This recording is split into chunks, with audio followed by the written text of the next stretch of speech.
Technology has come a very long way these days. You can throw a stone and hit a piece of tech that our grandparents would deem witchcraft or sorcery, or something along those lines. Over the years, I've been asking myself one simple question. What is a great camera? I think today I may have the answer to that. Because I believe a great camera is like an extension of the creator's vision. Your vision. It's like an extra arm, an eye, a tooth, an ear that brings your ideas to life. And the more time I spend in this industry, the deeper I appreciate cameras that seamlessly integrate into my own creative process. And that is why I'm intrigued by the Sony a7 Mark IV. So let's talk about it. For the past few weeks, I took this camera to the vibrant streets of Nairobi to work on a documentary project. Now, this was the type of project where I had to go solo without my team. I had to travel light and essentially be on the run every day. So when I thought about bringing a B-cam, I needed something that could do great photos without sacrificing the video features or quality, right? I was being greedy, and I'm sure you can relate. I wanted it all, and I thought, what camera will be the best? And I think I got exactly what I asked for. Before I go any further, this video is a collaboration between Sony and MCB Rentals here in Ghana. But to be clear, while they've supported this project, my insights and opinions are entirely my own. I'm not here to just echo what they want you to hear, but to share my own honest experience and thoughts about the a7 Mark IV. So let's dive right into it, and let's talk about what makes this camera a standout choice for hybrid shooters like myself. Here's my best and least favorite features of this impressive camera. First and foremost, let's talk about the video features. Since of late, I find myself shooting more video than I do photos. And the video features in this camera really makes it shine. First of all, it comes in a variety of codecs, H.265 and H.264, which means that you have flexibility in choosing the right balance between file size and image quality for your project, if you know what I mean. And when it comes to dynamic range, Sony claims the a7 Mark IV boasts up to 15 stops of dynamic range, allowing you to capture a wide range of tones from the deepest shadows to the brightest highlights. And I got to put that in test during my documentary project in Nairobi, where the lighting conditions varied drastically, and the shots held up pretty well in post-production. In terms of frame rates and resolutions, the a7 Mark IV can record up to 4K 60 frames per second. It's important to note that a 4K 60 uses a Super 35 crop, but you still get the full frame 4K but up to 30 frames per second with a 7K oversampling, which results in incredibly detailed footage. For slow-mo enthusiasts, it also offers a full HD up to 120 frames per second, perfect for capturing dramatic moments. But for the slow-mo, 60 FPS is actually great for me. And I don't really mind the slight crop anyway, since I'm used to shooting crop from my Fujis and Blackmagic cameras. And the camera records 10-bit 422 internally, providing greater color depth and flexibility in post-production. Combined with Sony's new improved color science, including the S-Log 3 and S-Gamma 3 Cine profiles, you have extensive options for color grading and achieving the exact look you desire.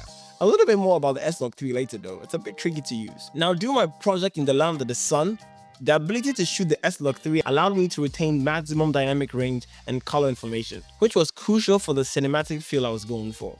Now, the H.265 codec also meant I could record at very high quality whilst keeping my file sizes manageable. A big plus when you're shooting solo like I did, and especially if you need to maximize your storage. Did I mention that I actually traveled with only 256 GB of storage? Yeah, but this camera saved my ass. Alright, now the next thing, we're talking about autofocus systems. If you're a solo shooter who often has to go run and gun, the last thing you want is to come home and find your shots out of focus. Especially after a long day of shooting in the hot sun in Ghana or Nairobi, with the a7 Mark IV small screen, that can happen pretty easily. But that's where this camera's autofocus system really impressed me. By now, you know I've been talking about AI for a while. And to be fair, the autofocus AI in the Sony a7 Mark IV is so good, it even works on animals. The 759 autofocus points covering almost the entire frame, everything stayed sharp effortlessly. Another thing that stands out is how smoothly it tracks moving subject. While filming in Nairobi, we had a scene where I had to track about 4 people switching places with each other, all in one take and no cut. And getting the focus right was super important, and the AF stayed logged in, allowing me to focus on getting the perfect shot without having to worry about the subjects being in focus. Well, the best part about all this is you can totally customize the autofocus to match your shooting style. Do you need to shoot fast for action shots? No problem. Do you prefer shooting precise for detailed portraits? Yep, you can do that. Adjusting the settings like AF speed and sensitivity is easy, and it made it pretty easy to handle whatever you're shooting. I even tweaked it to get that smooth focus racking you get when you're using manual focus because I'm used to that look and it feels very natural. And number 3, IBIS.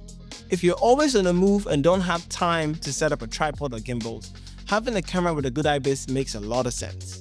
In my case, I did carry a gimbal, but there were moments when I had to quickly take the camera off the gimbal and get shots that were tough to capture otherwise. And that's when I really noticed how effective the IBIS is. It was subtle, but worked great, and soon I was comfortable using it for a variety of shots. Well, I also did try shooting with the gimbal and IBIS on, and you can imagine what the footage looks like. It was so smooth. And in case you're wondering, you can actually turn it off if you want that gritty, shaky feel, depending on what you're shooting, of course. But having a built-in 5.5 stops of shake reduction is incredibly useful when shooting handheld, especially in dynamic environments. Having a full-frame camera with 33 megapixels today is the perfect balance between resolution and low light performance.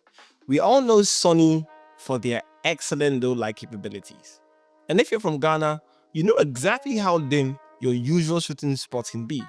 So I believe that cameras like this was really made for places like ours. There was a part where I had to take headshots for different purposes like website profiles, personal portraits, and even print. And this 33 megapixel sensor gave me the flexibility to reframe my shots in post-production, which is super helpful when you need to adapt your photos for various formats and compositions. Having that extra detail will come in handy. So whether for architecture or product photography, where details are super important, or casual event photography, the 33 megapixel packs a pretty good punch. Some might even say it's overkill, but I'll let you be the judge of that. The customizable features of the Sony a7 Mark IV are incredibly versatile, allowing you to tailor the camera to your specific shooting style. From customizable buttons to personalized menu settings, the a7 Mark IV gives you close to full creative control, and that's after you figure out the somewhat complex menu system. But we'll get back to that shortly. Honestly, this level of customization means you can set up the camera exactly how you like it, speeding up your workflow and making it easier to switch between different shooting modes. During my documentary work, being able to switch quickly between photo and video was pretty neat, and it kept me focused on capturing the moment exactly when I had to. There are other features I really loved, but I'll save those for another time. Things like the swivel screen, which is perfect for content creation and filming yourself, and the dual card slots for reliable storage, the electronic viewfinder, and of course, the build quality. This thing is built like a tank. If you're spending this much money on a camera, it better last for at least 5 years. And I think the a7 Mark IV definitely feels like it was built to go the distance. And no, let's not forget, one of my favorite parts about the camera is the battery life. You would think that with all these features and 4K 60 recording, it would drain the battery like crazy. But no, the battery life is surprisingly really good, right? I was able to film 4K 60 for about 2 hours on a single charge, which I think is very impressive. So yeah, those are my favorite features of the a7 Mark IV. It's a camera that really balances performance, versatility, and reliability, making it a solid choice for hybrid shooters like myself. Now, there are 4 things I didn't really like about the a7 Mark IV, and while none of them are really deal breakers, they are worth mentioning. The first thing was the complex menu system. While Sony has improved it over the years, it can still feel a little bit overwhelming, especially if you're new to the system. Navigating through all the options can be pretty crazy and really slow you down if you have to quickly shoot. Then there's the rolling shutter, which is noticeable when you're filming fast-moving subjects like I was in Nairobi, or doing very quick pans. And it becomes even trickier if you're trying to stabilize the footage in post, because the distortion begins to really stand out. Another thing, which is not really a problem for me, is when you shoot in 4K 60, there's a slight crop. It's not a huge deal, but when shooting at 60 frames per second in 4K, the camera switches to a Super 35 crop, so you lose that full frame look. And finally, the price. At $2,500 for the body only is definitely a significant investment. And once you factor in lenses, memory cards, and other accessories, that quickly adds up. But for what the camera delivers, I think it's kind of worth it, but that's up to you to decide. So that's my take on the Sony a7 Mark IV. It's a powerhouse of a camera that delivers incredible features for both photos and videos. But like every tool, it's not perfect. The complex menu system, rolling shutter, crop in 4K 60, and the price are things you have to keep in mind. But for everything this camera offers, it's hard to ignore how versatile and reliable it is.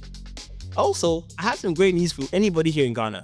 So MCB Rentals is currently running a promotion where you can rent this camera for just 80 Ghana cedis a day.